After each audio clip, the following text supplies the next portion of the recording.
இப்போ ஒரு middle class பையனால பண்ண முடியுமா? அவங்க வந்து பெருசா வந்து ஒரு மெட்டீரியலிஸ்டிக் திங்ஸ்க்காக வந்துட்டு இது பண்ற மாதிரி ஒரு விமனை வந்து போர்ட்ரே பண்ணல. ஸோ இங்கே வந்துட்டு கம்யூனிகேஷன் கேப், கம்யூனிகேஷன் ஒரு ப்ராப்ளமா இருந்தாலுமே நான் என்ன எமோஷனில் சொல்கிறேன், என்ன இதில் சொல்கிறேன்னு சொல்லிட்டு தெரிய மாட்டேங்குது. இப்போ லவ் டுடே அப்படி இருந்ததுன்னா டூடு படம் அப்படியே டோட்டலாக டிஃப்ரெண்ட்டாக தானே இருந்தது.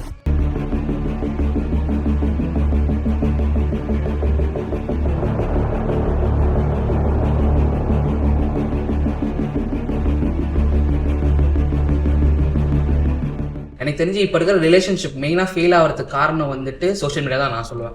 ஏன்னா லைக் இவங்க ஏதாவது கண்டதை காமிச்சிடுறாங்க, உனக்கு கண்டதை காமிச்சு நான் வந்து பசங்க பாவம் அவனுக்கு தான் தலை உருது, அவனுக்கு தலை தான் உருளுது உட்காந்துட்டு.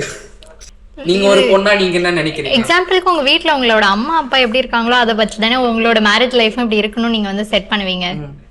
கரெக்ட் தானே? சோ அதே மாதிரி தான் அவங்க வந்து ஒரு ஃபிலிம் பார்த்து ஓகே நமக்கு இந்த மாதிரி இருந்தா நல்லா இருக்குமே அவங்க பெருசா ஒரு ஸ்டாண்டர்ட் செட் பண்ணி வச்சிரறாங்க. அந்த ஸ்டாண்டர்ட்ஸ்க்கு நம்ம இருக்கணும். இங்க இன்னொரு விஷயம் பாத்தீங்கன்னா படத்துல நடிக்கிறவங்க எல்லாம் வந்து இப்போ ஒண்ணுமே இந்த கொரியன் டிராமா எடுத்துக்கலாமே. கொரியன் டிராமாஸ்லாம் கொரியன் டிராமாஸ் எடுத்துக்கிட்டீங்கன்னா அதுல வர ஹீரோ வந்துட்டு பெரிய கம்பெனியோட சிஇஓவா இருப்பான், பெரிய பணக்காரனா இருப்பான். அவனால எல்லா எக்ஸ்பெக்டேஷன்ஸ் ஃபுல்ஃபில் பண்ண முடியும். இப்போ ஒரு மிடில் கிளாஸ் பையனால பண்ண முடியுமா? அது நீங்க எப்படி எக்ஸ்பெக்ட்? சரி, நீங்க சொல்றதையே வச்சுக்கலாம். கொரியன்ல வந்துட்டு இந்த மாதிரி காமிக்கிறாங்கன்னு சொல்றீங்க. அவங்க வந்து பெருசா வந்து ஒரு மெட்டீரியலிஸ்டிக் திங்ஸ்க்காக வந்துட்டு இது பண்ற மாதிரி ஒரு விமனை வந்து போர்ட்ரே பண்ணல. சின்ன ஒரு ஜென்டில் ஆக்ட் ஆஃப் லவ், அது வந்து it's not going to cost you anything. சரி, நான் அதுதான் சொல்றேன், இங்கேயுமே அதான் சொல்றேன். இப்போ அது வந்து பேர் மினிமல் வந்து நாங்க எப்படியோ பண்ண போறாங்க. அந்த பேர் மினிமமே வந்துட்டு ஏன் அவ்வளவு பெருசா காட்டுறீங்கன்னு தான்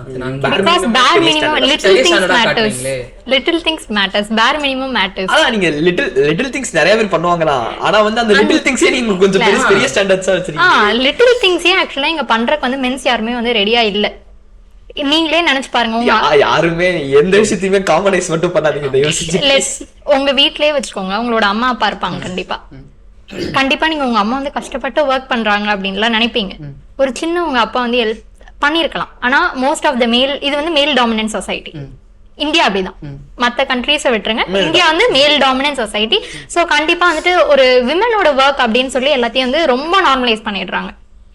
சோ அப்படி இருக்கிற டைம்ல ஒரு லிட்டில் திங்ஸ் ஆல்சோ மேட்டர்ஸ். ஒரு விமன் வந்து வீட்டுல ஒர்க் பண்ணிட்டே இருப்பாங்க, வந்துட்டு சாப்பிட்டியாமா அப்படின்னு கேட்டா அவ்வளவுதான், அவங்களுக்கு வந்து ஒர்க் பண்ண இது அந்த ஸ்ட்ரெஸ் எல்லாத்தையும் வந்து ஓகே நம்மள ஒருத்தர் வந்து கேர் பண்றாங்க அப்படின்ற ஒரு இது வரும். So little thing really matters. So அதுக்காக தான் வந்துட்டு தட்ஸ் அ பேர் மினிமம், வெரி பேர் மினிமம். அது கேட்கறனால வந்து யாருமே வந்து குறைஞ்சு போட போறதும் கிடையாது. மாதிரி சின்ன ஆக்ட் ஆஃப் லவ் தான் வந்து கொரியன் டிராமால காமிச்சிருப்பாங்க. அது வந்து மென்னோட சைக்காலஜிக்கலி அது வந்து இது என்ன ஒரு பெருசு அப்படின்னாலும் அவ சாப்பிட்டுருக்க தான் போறா அப்படின்னு அவங்க யோசிக்கலாம். பட் விமனோட இதுபடி அந்த சின்ன இதுதான் வந்து அவங்களுக்கு ரிமைண்ட் பண்ணுது that okay we are love it, we are good. அவங்க விமனுக்கு emotional things are very important, whereas men are logical. உங்களோட லாஜிக்கை கொண்டு வந்து இங்க வைக்காம கொஞ்சம் வந்து let your emotions out. Even ஆக்சுவலா மென் வந்து ஏன் இந்த மாதிரி இமோஷன்ஸை உள்ள வைக்கிறாங்கன்னா அதுக்கான ரீசன் வந்துட்டு சொசைட்டி தான். அதுவுமே சைல்ட்ஹுட்ன்றதை விட சொசைட்டி தான். ஒரு பையனா இருந்துட்டு இப்படி பண்றீ, ஒரு பையனா இருந்துட்டு இப்படி பண்றீ அப்படின்னு ஒரு மென் திருப்பிடுறாங்க. நான் என் வீட்ல எல்லா வேலையுமே செய்வேன், நான் சமைப்பேன், க்ளீன் பண்ணுவேன், எல்லாமே செய்வேன். ஆக்சுவலா இந்த ஜெனரேஷன்ல எல்லாரும் பையனா இருந்துட்டா இப்ப நீங்க அழுதீங்கன்னா கூட ஒரு பையனா இருந்துட்டு அழுதுறியே சொல்றாங்க. ஏன் why can't men show their emotions out? ஏன் அவங்க காமிக்கலாமே? நான் அதுதான் நான் இங்க சொல்றேன், இந்த சினிமா வந்துட்டு இப்படி வந்து இதெல்லாம் இது பண்றாங்க. நார்மலைஸ் பண்ண வேண்டியது நார்மலைஸ் பண்ணாம நார்மலைஸ் பண்ண கூடாததை நார்மலைஸ் பண்றாங்க. அதுதான் இங்க பிரச்சனை. ஈவன் ஆண் பாவம் பொல்லாததுல கூட ஒரு விமனோட ஸ்ட்ரகிள் எல்லாத்தையும் எமோஷனல் எல்லாத்தையுமே வந்து அழகா போர்ட்ரே பண்ணிருப்பான். வேற கடைசியில எப்படி வந்து முடிச்சிருப்பாங்கன்னா அவளோட எமோஷன்ஸ்க்கு வெல்னரபிளா இருந்ததுதான் தப்புன்ற மாதிரி காமிச்சிருப்பாங்க.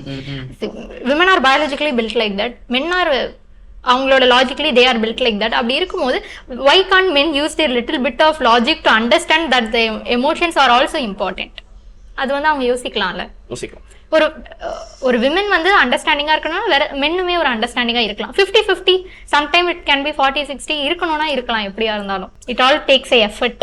அதுதான் வந்து கொரியன் இதுலயும் காமிச்சிருக்காங்க. நான் ஒரு சினாரியோ சொல்றேன், நீங்க சொன்னீங்கல்ல, இப்போ ஒரு மென் இருக்காங்க, அவங்க வந்துட்டு ஒர்க்ல செம்ம ஸ்ட்ரெஸ், செம்ம வேலையில போயிட்டு செம்ம ஸ்ட்ரெஸ்டா வராங்க. ஓகேவா, வீட்டுக்கு வர்றப்போ அவங்களுக்கு தேவைப்படுறது ரெஸ்ட், அவ்வளவுதான், எதுவுமே கிடையாது, வந்து கம்முன்னு உட்காரணும். அந்த டைம்ல வந்துட்டு ஏன் விமன் வந்துட்டு அண்டர்ஸ்டாண்ட் பண்ணிக்காம நீ வந்துட்டு என்னை கண்டுக்கவே மாட்டேற, இப்போலாம் அந்த மனுஷன் என்ன அண்டர்கோ பண்றான்னு நம்மளுக்கு தெரியாதுல்ல. அவர் வந்து அவ்வளோ கஷ்டப்பட்டுட்டு இருப்பாரு. ஸ்ட்ரெஸ் எல்லாம் எல்லாருக்குமே ஒர்க்ல இதுவும் இருக்கும். லைக் ஆம்பளைங்களை பொறுத்த வரைக்குமே யாருமே நாங்கள் எக்ஸ்பிரஸ் பண்ண மாட்டோம். எங்களுக்கு ஒரு பிரச்சனை இருக்குன்னா எக்ஸ்பிரஸ் பண்ண மாட்டோம், உள்ளுக்குள்ளேயே வச்சுப்போம். அப்படி இருக்கிறப்போ அவர் வந்து போய் கம்முன்னு உட்காரான்னா வந்துட்டு நீ ஏன் இப்பெல்லாம் என்கிட்ட பேச மாட்டேன், என்னை பார்த்தா அவனுக்கு பிடிக்கலையா, இல்ல ஆஃபீஸ்ல வேற யாராவது வச்சிருக்கியா ப்ரோ, இப்படி கேட்கறப்போதான் வந்து நீங்க சொல்றீங்களா எமோஷனலி வந்துட்டு எங்களை வந்து நீங்க கேர் பண்ணா போதும் அப்படின்னு. பட் அதே தானே மென்னுக்குமே இருக்கும். men are not expressive, அது வந்து புரியுது. பட் ஸ்டில் சொன்னாதான் வந்து சில தெரியும். இப்போ விமன் வந்துட்டு எமோஷனலி அவங்க வந்துட்டு எதாவது யோசிச்சுட்டு இருக்காங்க, எதுவுமே பண்ண மாட்டாங்க அப்படின்னு வந்து நிறைய வந்து சொல்றாங்க. பட் அதை வந்து விமன் வந்து ஓப்பனாக சொன்னாதான் வந்து உங்களுக்கு வந்து புரியும். பிகாஸ் உங்க மென்கான அந்த அண்டர்ஸ்டாண்டிங் கெப்பாசிட்டி அவ்வளோதான். அதே மாதிரி ஒரு மென் வந்துட்டு என்ன ப்ராப்ளம்னு சொன்னாதான் அந்த விமனுக்கும் தெரியும் என்ன பிரச்சனை அவங்க ஃபேஸ் பண்ண, அப்போதான் அண்டர்ஸ்டாண்டிங் அங்கே பில்ட் ஆகும். So open communication is required. நீங்கள் வந்து கம்யூனிகேஷன்ல என்ன பேசுறது வேற, கம்யூனிகேட் பண்றது வேற. Docking and communication R different. Communication is really very important. Communication வந்து லாக் பயங்கரமா இருக்கு. ஆமா, இப்போ சில பேர் வந்து பேசாமையே இருப்பாங்க, பேசலனாலுமே கம்யூனிகேஷன் வந்து ஸ்ட்ராங்கா இருக்கும். Docking is different from communication. பேசிக்கிட்டே இருக்கலாம், கம்யூனிகேஷன் அங்க இல்லாம இருக்கும். சைலன்ஸ்ல கூட கம்யூனிகேஷன் இருக்கும். அந்த டைம்ல எல்லாம் பாத்தீங்கன்னா இப்போ வந்து சக்சஸ்ஃபுல்லான லவ் வந்து ரொம்பவே கம்மியா தான் இருக்கு. இதுக்கு முன்னாடி ஒரு 20 to 30 years பாத்தீங்கன்னா சோஷியல் மீடியா கிடையாது, ஃபோன் கிடையாது, உங்களுக்கான அந்த மீடியமே கம்மியாக தான் இருந்துச்சு, அக்சசிபிலிட்டியே கம்மியாக தான் இருந்துச்சு. ஆனால் எங்கெங்க இருந்தோலாம் அவங்க லவ் பண்ணியிருப்பாங்க. அங்கேயுமே சைலன்ஸே இருந்தாலும் ஒரு கம்யூனிகேஷன் எல்லாமே இருந்தனால தான் அவங்களோட ஒரு லவ்மே வந்துட்டு ரொம்ப சக்ஸஸ்ஃபுல்லாக இருந்திருக்கு. இப்போ வந்துட்டு எல்லாருக்கிட்டையும் மொபைல் இருக்குது, எல்லாமே இருக்குது. நினச்சா ½ an hour 1 minute ஒரு வாட்டி கூட அவங்க வந்து டெக்ஸ்ட் பண்ணிக்கலாம், எதனால பண்ணலாம். பட் ஸ்டில் ஏன் வந்து சக்ஸஸ்ஃபுல்லாக ஆகலைன்னா கம்யூனிகேஷன் லேக்ஸ். கம்யூனிகேஷனுக்கும் உங்களுக்கு இருக்கிற அவைலபிலிட்டிக்கும் டிஃப்ரென்ஸ் இருக்கு. எனக்கு தெரிஞ்சு கம்யூனிகேஷன் சொல்றதை விட இப்போ சாட்ல வந்துட்டு நான் என்னோட ஃபீலிங்ஸ் எக்ஸ்பிரஸ் பண்றேன்னா, நான் வந்து ஹாப்பியா எக்ஸ்பிரஸ் பண்றேனா, சேடா எக்ஸ்பிரஸ் பண்றேனா எப்படின்னு நமக்கு தெரியாது. ஸோ இங்க வந்துட்டு கம்யூனிகேஷன் கேப், கம்யூனிகேஷன் ஒரு ப்ராப்ளமா இருந்தாலுமே நான் என்ன எமோஷன்ல சொல்றேன், என்ன இதுல சொல்றேன்னு சொல்லிட்டு தெரிய மாட்டேங்குது. நம்ம இப்போ எப்படின்னா ஈஸியா பிரேக்கப் வந்து சாட்லயே பண்ணிக்கிறாங்க, அதோட எமோஷன்ஸ் வந்து தெரிய மாட்டேங்குது. ஸோ எனக்கு தெரிஞ்ச இதுல எமோஷனுமே ஒரு பெரிய ஃபேக்டரா பிளே பண்ணுது. அண்ட் இப்போ இருக்கிற கேர்ள்ஸ் வந்து எப்படின்னா, இப்போ இருக்கிற கேர்ள்ஸ்ன்னு சொல்றதோட நான் சில சினாரியோஸ் பார்த்த வரைக்குமே லைக் பசங்க வந்துட்டு புரிஞ்சுக்கணும். இப்போ அவ வந்து சோகமா உட்காந்துருக்கானா, நான் சோகமா உட்காந்துக்கணும், புரிஞ்சுக்கணும். ஏன் சோகமா உட்காந்துருக்கா சொல்லிட்டு நான் அண்டர்ஸ்டாண்ட் பண்ணிக்கணும். அதே தான் இப்போ நீங்க என்கிட்ட சொன்னா மட்டும்தான் என்னால பண்ண முடியும், இல்லை வந்து இது பண்ண முடியும். நீ சும்மா உட்காந்துருக்கேன், சரி ஓகே நான் வந்து கொஞ்ச நாள் கழிச்சு பேசலாம் சொல்லிட்டு சைலண்டா உட்காந்துருக்கேன். பேச மாட்டியா, நான் இங்க சோகமா உட்காந்துருக்கேன், எனக்கு தெரியலையா. This is all about communication gaps. இதை வந்து ஃபிக்ஸ் பண்ணா only texting is not enough. You have to set the different things like so texting வந்துட்டு இப்போ வந்து அதிகமாவே இருக்கு. சப்போஸ் டெக்ஸ்டிங் இல்லாத டைம்ல வந்துட்டு என்ன பண்ணிருப்பாங்க, இதுக்கு வந்துட்டு நீங்க ஓல்டு மூவிஸ்லாம் எடுத்து பாத்தீங்கன்னாலுமே நிறைய இது இருக்கும். அப்ப பார்த்தா லவ் டுடேவே அதே கதை தான். அவங்க வந்து அந்த போன் எக்ஸ்சேஞ்ச் பண்ணி பார்த்ததுக்கு அப்புறம் தானே பிரச்சனையே ஆகும். அதுதான் சொல்றேன். இப்ப நீங்க டெக்ஸ்டிங்கிற உலகத்துல இருந்து தாண்டி வெளியில வந்துட்டு பாத்தீங்கன்னாவே உலகத்துல வந்துட்டு நிறைய இருக்கு. ஸோ ஒரு ரிலேஷன்ஷிப் இல்லை எந்த ஒரு இதுவா இருந்தாலும் இப்போ கம்யூனிகேஷனுக்கு நீங்க டெக்ஸ்ட் பண்றதை மட்டுமே யூஸ் பண்றதுனால தான் இந்த இதெல்லாம் வருது. அது எனக்கு தெரிஞ்சு லவ் டுடேலயுமே அந்த ஒரு கான்செப்டா இருக்கும். அதாவது வந்துட்டு நீங்க சோசியல் மீடியால பாக்குறத வந்துட்டு உண்மை நினைச்சு உங்களோட பார்ட்னர் ஜட்ஜ் பண்ணக்கூடாது.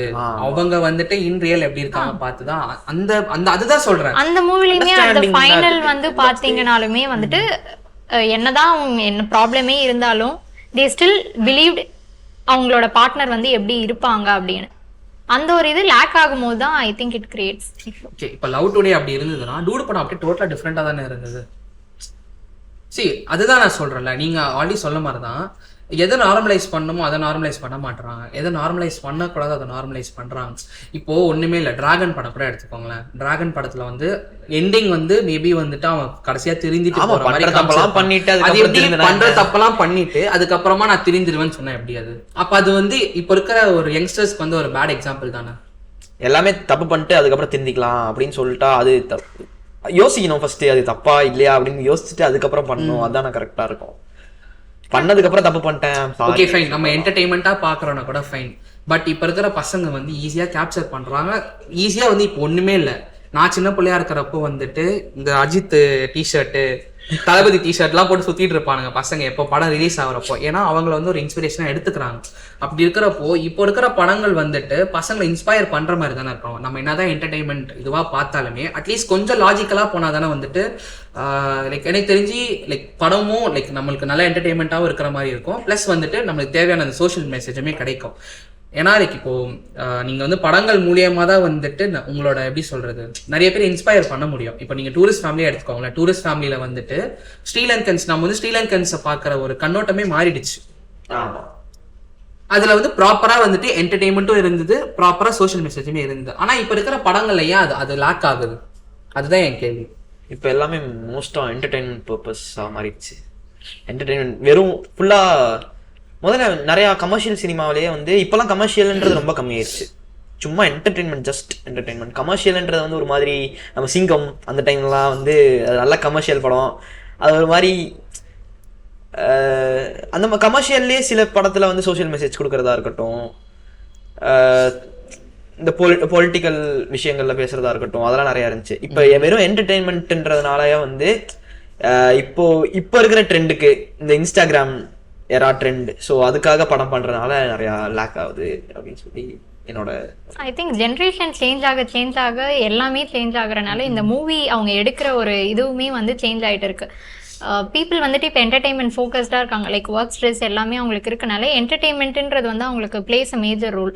ஸோ அந்த என்டர்டெயின்மெண்ட்காக அவங்க எந்த ஒரு லெவலுக்கு போகிறனால ஈவன் அந்த மூவி எடுக்கிற பீப்புளும் அந்த ப்ரொடியூசர்ஸ் எல்லாருமே வந்துட்டு பீப்புளுக்கு வந்து ஒரு என்டர்டெயின்மெண்ட் தான் தேவை. ஸோ அவங்களுக்கு என்ன தேவையோ அந்த நீடை வந்து நான் இது பண்ணுறேன் அப்படின்றக்காக எந்த ஒரு ரேஞ்சுக்குனாலும் போய் எடுக்கிறாங்க. அதையும் விட ஒரு என்டர்டெயின்மெண்ட்டுன்றது எல்லாருமே ரீச் ஆகுது, எல்லா ஏஜ் குரூப்பையும் வந்து டார்கெட் பண்ணி போகுது.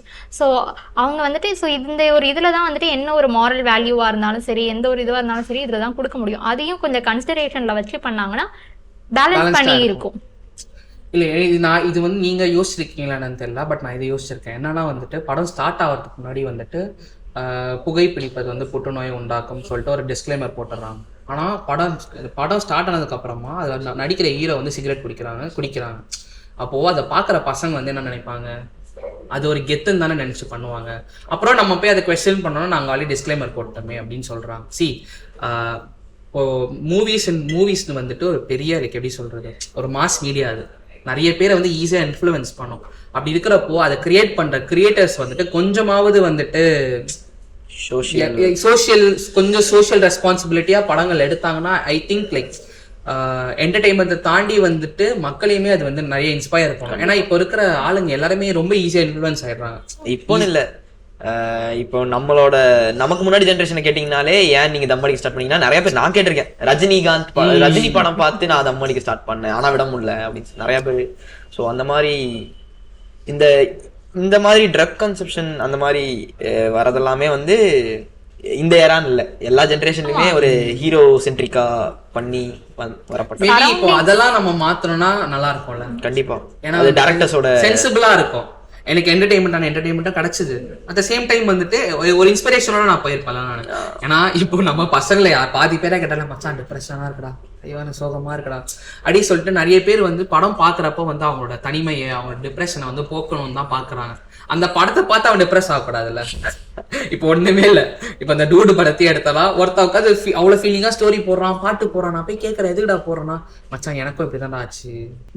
நீ படத்துக்கு போறது என்டர்டெயின்மெண்ட் பண்றதுக்காக போற, நீ என்ன டிப்ரெஸ் ஆயிட்டு வர? என்டர்டெயின்மெண்டோட முடிக்காம எப்போ வந்து ரிலேட் பண்றோமோ அப்பதான் ஐ திங்க் டிப்ரெஷன் ஸ்டார்ட்ஸ். அதுதான் நான் சொல்றேன். நம்ம பாக்குற படங்கள் எல்லாத்தையுமே வந்து நம்ம வந்து ரிலேட் பண்றோம். அப்ப ரிலேட் பண்றோன்றப்போ வந்துட்டு அதை எடுக்கிற டைரக்டர்ஸும் சரி, அதை ஸ்டோரி இது பண்றப்போ ரிலேட்டபிளா இருந்தா தான் நீங்க போய் பாப்பீங்கல்ல. அதுக்காக தான் I think the directors are taking in that way. கண்டிப்பா ரிலேட்டபிளா இல்லனா என்னது இது எனக்கு ஒண்ணுமே புரியலையே அப்படிதானே இருக்கும். ஆக்சுவலா இப்ப நிறைய பேர் வந்து எனக்கு டிப்ரெஸ் ஆகணும் அப்படின்னு நான் ஃபீல் பண்ணணும் அப்படின்னு நிறைய படங்கள் பாக்குறாங்க.